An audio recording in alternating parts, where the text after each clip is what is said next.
नमस्कार, हिमाचल बुलेटिन में आपका स्वागत है। आज के मुख्य समाचार। मुख्यमंत्री ने सोलन जिला के सुबाथू में की प्रगतिशील हिमाचल स्थापना के 75 वर्ष कार्यक्रम की अध्यक्षता। सुबाथू में उप तहसील सहित विभिन्न संस्थान खोलने की भी की घोषणा।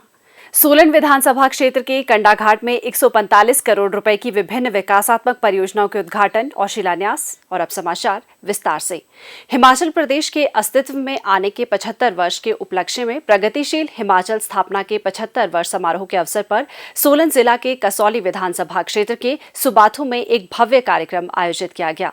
इस अवसर पर मुख्यमंत्री श्री जयराम ठाकुर ने एक विशाल जनसभा को संबोधित करते हुए सुबाथू में उप तहसील खोलने, गोस्वामी गणेश दत्त सनातन धर्म महाविद्यालय सुबाथू को सरकारी क्षेत्र में अधिग्रहित करने, प्राथमिक स्वास्थ्य केंद्र सुबाथू को सामुदायिक स्वास्थ्य केंद्र में स्तरोन्नत करने, ग्राम पंचायत जाडली में स्वास्थ्य उपकेंद्र खोलने और राजकीय माध्यमिक पाठशाला कोटी को उच्च पाठशाला में स्तरोन्नत करने की घोषणा की। मुख्यमंत्री ने कहा कि देश ने लंबे संघर्ष और अनेक बलिदानों के पश्चात स्वतंत्रता प्राप्त की है, इसलिए ये महत्वपूर्ण है कि युवा पीढ़ी को हमारे महान स्वतंत्रता सेनानियों द्वारा दिए गए बलिदानों के बारे में जागरूक किया जाए। उन्होंने कहा कि केंद्र सरकार ने इस ऐतिहासिक वर्ष को आजादी का अमृत महोत्सव के रूप में मनाने का निर्णय लिया है। राज्य सरकार ने भी इस अवसर को भव्य तरीके से मनाने के लिए आजादी का अमृत महोत्सव के अंतर्गत विभिन्न विभागों के कार्यक्रमों का एक कैलेंडर तैयार किया है।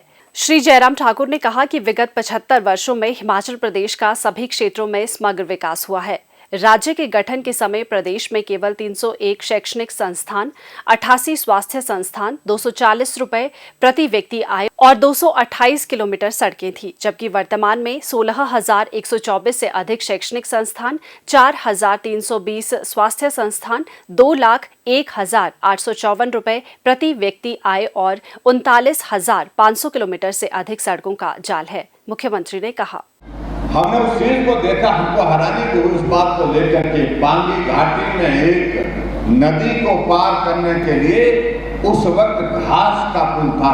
घास को बांध करके घास की रस्सियां बना करके पुल बनाया गया था और लोग उस पुल के ऊपर से जाकर के पार कर रहे थे उस नदी। अब कल्पना करिए, ये 1948 से पहले का लिखा था। यहां पर भी आप प्रदर्शनी देख रहे होंगे,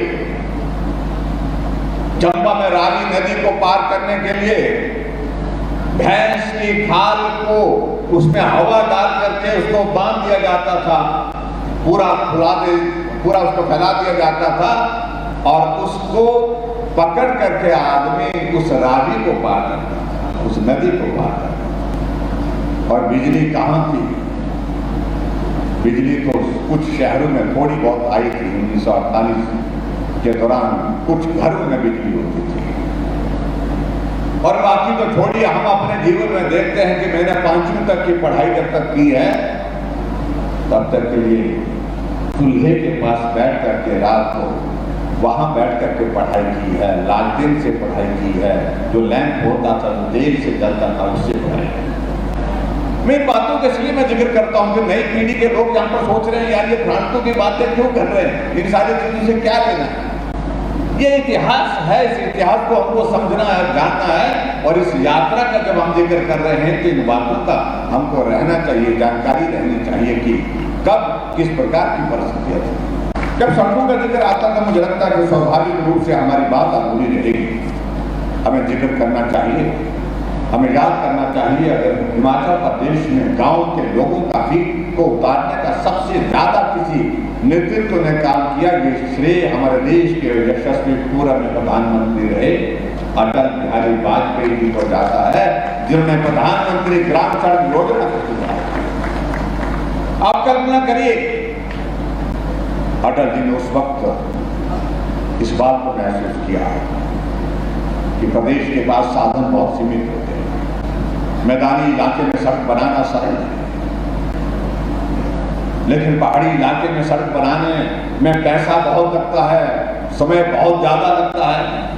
उन्होंने कहा कि मैंने इस बात को देखा पूरे देश भर में घूम करके, शहर में सड़कें बन गई, पक्की हो गई, बड़ी बड़ी गाड़ियां बड़े आराम से चल रही हैं, जिंदगी बहुत आराम से भी हो गई, आना जाना सरल हो गया। लेकिन मैं गांव का आता हूं तो गांव में देखता हूं कि आज भी लोगों की पीठ का बोझ नहीं उतरा है। इस बोझ को उतारने के लिए मैं केंद्र सरकार की ओर से प्रधानमंत्री ग्राम सड़क योजना की शुरुआत कर रहा हूं। 60,000 करोड़ रुपए की लागत से उन्होंने उसकी शुरुआत की।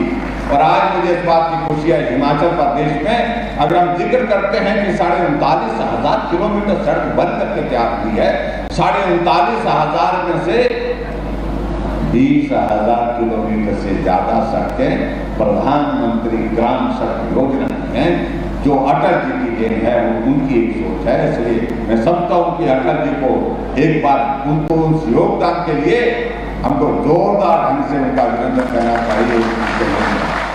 उन्होंने कहा कि सितंबर 1972 से अस्तित्व में आने के उपरांत सोलन जिला ने सभी क्षेत्रों में अभूतपूर्व प्रगति की है। श्री जयराम ठाकुर ने कहा कि राज्य सरकार ने समाज के हर वर्ग के कल्याण और हर क्षेत्र के चहुमुखी विकास के लिए कई योजनाएं शुरू की हैं।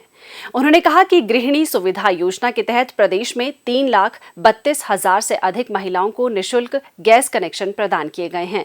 महिलाओं को HRTC बसों में किराए पर 50% की छूट दी जा रही है। घरेलू बिजली उपभोक्ताओं को 125 यूनिट मुफ्त बिजली दी जा रही है और ग्रामीण क्षेत्रों के लोगों को मुफ्त पेयजल उपलब्ध करवाया जा रहा है।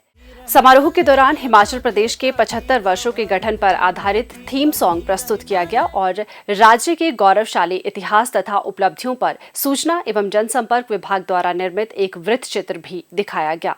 मुख्यमंत्री ने इस अवसर पर विभिन्न विभागों, बोर्डों और निगमों द्वारा लगाई गई हिमाचल की विकास यात्रा पर आधारित प्रदर्शनियों का उद्घाटन भी किया। इससे पहले मुख्यमंत्री ने सुबाथू के गुग्गा पीर मंदिर का दौरा किया और वहां पूजा अर्चना की। मुख्यमंत्री श्री जयराम ठाकुर ने आज सोलन विधानसभा क्षेत्र के कंडाघाट में 145 करोड़ रुपए की विभिन्न विकासात्मक परियोजनाओं के उद्घाटन और शिलान्यास किए।